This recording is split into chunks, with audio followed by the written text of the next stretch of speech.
Bueno, vamos a intentar retomar lo que decíamos, ¿no? Estábamos en este punto de que a partir del coito cartesiano, del pienso, luego existo, es posible pensar, encontrar, vamos a decir, ¿no? Un pensamiento que da cuenta de un sujeto, ¿no? En este primer paso, podríamos decir, del coito, hay un pensar que tiene que ver con un sujeto. Que lo que va a decir Milner a partir del psicoanálisis freudiano y lacaniano es que se puede encontrar un pensamiento que no es acorde a la conciencia, ¿no? Y que es el pensamiento inconsciente. Es un pensar inconsciente que se manifiesta en el sueño, en la agudeza, en las formaciones del inconsciente, ¿no? Entonces, a lo que arriba, en este sentido, es a distintos puntos va a acceder acá Milner, ¿no? Diciendo como teorema que si hay pensamiento en el sueño es porque hay un inconsciente. Un lema, que el sueño es la vía regia del inconsciente. Una definición, afirmar que hay inconsciente equivale a afirmar que ello piensa. Y una proposición, si hay pensar, hay algún sujeto. Bueno, me quiero detener un poquito acá en esto, por eso es que decidí hacer otro video, ¿no? Porque esto es lo más importante y es lo que tiene que ver justamente con el psicoanálisis. Bueno, primero, si hay pensamiento en el sueño, hay inconsciente, ¿no? Esto es lo que decíamos de que podemos dar cuenta de que hay un pensamiento en el sueño, ¿no? Podemos dar cuenta de que cuando despertamos recordamos esos sueños, los podemos relatar, ¿no? Hay un pensar ahí, hay un orden, ¿no? Hay cierta lógica en el sueño, ¿no? Eso es un pensamiento que no coincide por ahí con el pensamiento de la conciencia. Por otro lado, que el sueño es la vía regia del inconsciente, ¿no? Tengamos en cuenta que Freud en sus comienzos le dedicó mucho trabajo al sueño, ¿no? En lo que respecta a la interpretación de los sueños, ¿no? Que se encuentran en 2 tomos, en donde empezó a trabajar con sus propios sueños y fue descubriendo por medio del sueño algunas manifestaciones del inconsciente que, si bien ya venía trabajando con sus pacientes, por medio del sueño encontró la vía regia de acceso al inconsciente, ¿no? Por eso es que ese es el lema. La definición, afirmar que hay inconsciente equivale a afirmar que ello piensa. Bueno, acá vuelve a aparecer la segunda tópica de Freud, yo, ello, super yo. Y entonces, afirmar que ello piensa, nuevamente es afirmar que hay un pensamiento que no le pertenece al yo, no le corresponde al yo, ¿no? Hay un pensamiento que es del ello. Entonces, el hecho de que haya inconsciente equivale a afirmar que el ello piensa. Y por último, una proposición que dice que si hay pensar, hay algún sujeto. Esto en algún punto es lo que nos vuelve a encontrar con Descartes, ¿no? Como Descartes se encontró en el coito, que por el pensar es, ¿no? Que el pensamiento le permite ubicar un sujeto ahí. Acá lo que va a decir Milner respecto del psicoanálisis, que si hay un pensamiento, hay un sujeto, y que ese sujeto es el sujeto del inconsciente, ¿no? Sin embargo, también es interesante lo que va a distinguir ahora que no necesariamente, podríamos decir, el inconsciente da cuenta de ese sujeto, ¿no? Sino que hay una emergencia. Ese sujeto emerge o no, puede emerger o no, ¿no? Y eso es lo que nos da lugar a poder saber algo de ese sujeto, ¿no? Esa emergencia, ese instante evanescente. Entonces dice, el razonamiento es verdadero, no obstante, solo con 2 condiciones. Hace falta, 2 cosas hacen falta. Primero, que pueda haber un sujeto en él, aun cuando no haya conciencia ni sí mismo. Esto requiere una teoría no trivial de sujeto. Y hace falta, segundo, que el pensamiento que constituye el paño del sueño y del malogro esté disyunto de toda cualidad. Así que las 2 cosas que hacen falta son, por un lado, que haya un sujeto, ¿no? Que no necesariamente va a coincidir con la conciencia ni con el sí mismo. Y por otro lado, que cuando hablamos de pensamiento, estamos haciendo referencia a un pensamiento sin cualidad. Entonces, decíamos que este inconsciente, que no es ajeno al pensar y por lo tanto no es ajeno a un sujeto de un pensar. Y ahí dice, acá es donde le quiero encontrar esto del inconsciente. En efecto, un inconsciente ajeno al sujeto que piensa es somático, ¿no? Esto es lo que les quería encontrar. Como en algún punto hay muchos procesos que son del orden del inconsciente, pero sin embargo no poseen un sujeto en ese pensar, ¿no? Como dijimos que si hay un pensar tiene que haber un sujeto, ¿no? Bueno, y en ese punto podemos pensar a los procesos inconscientes que pasan en nuestro cuerpo, por ejemplo la digestión, ¿no? Es un proceso inconsciente del cual no tenemos un pensar ahí, no hay un sujeto puesto ahí, ¿no? Entonces no todo lo inconsciente tiene un sujeto, podríamos decir.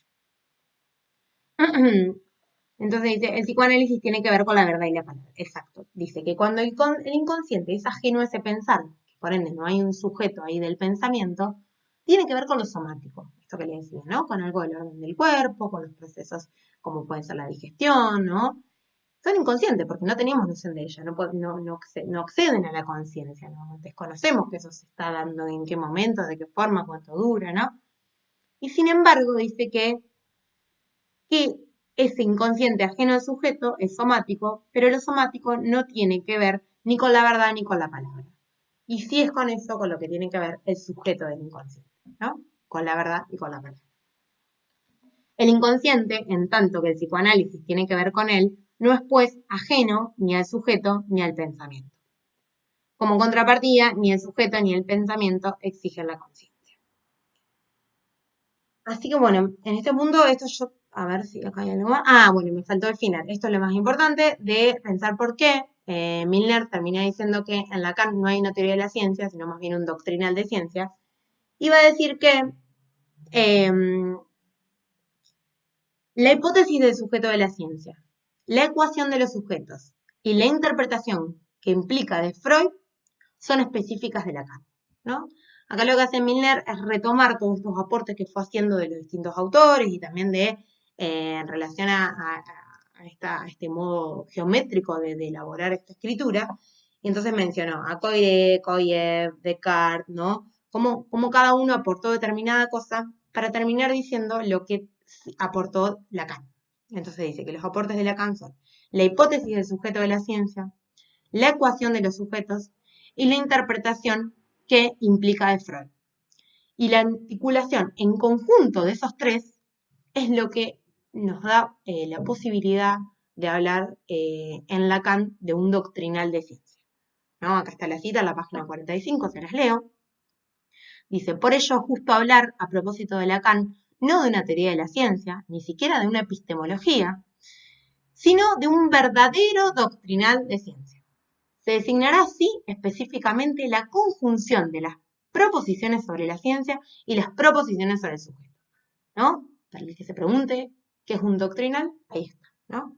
Se refiere a la conjunción de las proposiciones sobre la ciencia y las proposiciones sobre el sujeto, que son estas que pudo ir haciendo Lacan a partir de la hipótesis del sujeto de la ciencia, la ecuación de los sujetos y la interpretación que da Freud de eso. En ese punto es que termina el punto 2, y como les decía, pueden continuar con el resto de los puntos, tratando de pesquisar estas cuestiones que fuimos trabajando ahora, sin perderse en otras que tienen que ver por ahí con la enseñanza de Lacan de años posteriores. Pero antes de terminar, me gusta trabajar un punto que está en otro de los puntos, si no me equivoco, en el punto 5. Y en el punto 5, que tiene que ver con el texto de Freud de Una dificultad para el psicoanálisis, ¿no? Es un texto que está en Amor Rortu, en el tomo 17, que es Una dificultad para el psicoanálisis, donde Freud habla de las 3 afrentas contra el narcisismo de la humanidad, ¿no? No sé si lo tienen presente, pero me parece que sí es atinado mínimamente comentarlo, porque tiene que ver con los temas que justamente venimos trabajando. Bueno, lo que dice Freud en ese texto, que es de 1917, es que hubo 3 momentos de la humanidad en donde se tocó de algún punto el narcisismo del hombre, ya que el hombre se creía en centro en muchas cuestiones y la historia misma, ¿no? Esos descubrimientos, el avance en muchas cosas lo fueron corriendo de ese lugar. Entonces lo que va a decir es que va a ubicar 3 afrentas, ¿no? Una la llama la afrenta cosmológica, la primera, la afrenta biológica y la afrenta psicológica. La primera, las voy a mencionar mínimamente para que las recuerden y sobre todo para que las tengamos presentes en relación a esto, ¿no? Que dice que la primera es que la tierra, que es la casa del hombre justamente, ¿no? Ya no va a estar en el centro, sino que es el sol el que va a estar en el centro, ¿no? Esto del cuestionamiento geocéntrico que digamos, es Copérnico quien lo introduce, que permite pasar del geocentrismo al heliocentrismo y por ese motivo hacer que el hombre se tenga que mover de ese lugar de centro de que la Tierra, que su casa está en el centro del mundo, podríamos decir, ¿no? Bueno, esta es la afrenta cosmológica, ¿no? Del cosmos, ¿no? Esto que justamente tiene que ver con lo que veníamos trabajando, ¿no? En este sentido de que hay cuestiones que hicieron, como veníamos trabajando también con Galileo, con estos aportes de Coiré, ¿no? Que la ciencia moderna hizo en ese punto que el hombre se tenga que correr de ese lugar ahí de centro. La segunda de las afrentas es que el hombre no es mejor que el animal, eso lo aporta Darwin, ¿no? Con su teoría de la selección natural, ¿no? En donde esto Freud lo sitúa como la afrenta biológica. El hombre se encuentra con que desciende de los animales, que no es un ser superior al animal, ¿no? Y en ese punto es un nuevo golpe del narcisismo. Y por último, la que Freud denomina la afrenta psicológica, en donde el hombre se encuentra con que el yo no es amo de su propia casa, y esto es a partir de los aportes del psicoanálisis, en donde encuentra que ese pensar, que entendía como un pensar voluntario, consciente, que podía de alguna manera dominar, ya no le es tan fácil de dominar, ¿no? Digo, ya en un punto ya hasta no le pertenece. Ahí lo que dice Freud es que el yo se encuentra con pensamientos que son ajenos, que no entiende si está enfermo, ¿no? De dónde vienen esos pensamientos, ¿no? Bueno, y lo que termina diciendo es que es un pensar inconsciente, ¿no? Un pensar que también es propio de él, no es de afuera, no le es ajeno en ese punto que es del exterior, sino que es un pensar que le es propio, pero que implica que el yo ya no es amo en su propia casa, ¿no? Ese pensamiento ya no está controlado por el yo, sino que también hay un pensar inconsciente del que muchas veces nada se sabe, ¿no? Así que bueno, me pareció interesante retomar ese punto, en ese punto lo de Freud, que este texto de una dificultad para el psicoanálisis es algo que atraviesa muchas cuestiones y que me parece que es pertinente, sobre todo la primera y la tercera afrenta, para estos temas que estamos trabajando acá. Así que bueno, en la próxima clase vamos a dar el texto de French, que si no me equivoco se llama Notas sobre la emergencia del sujeto. Es un texto muy cortito, ahora se escribió bien. Sí, Notas sobre la emergencia del sujeto en Descartes. Es un texto que es muy cortito y que nos va a venir bien para terminar de trabajar todas estas cuestiones de la unidad 3. Así que bueno, como siempre ya saben, los espero los miércoles 14:30 en la consulta y bueno, estamos en contacto.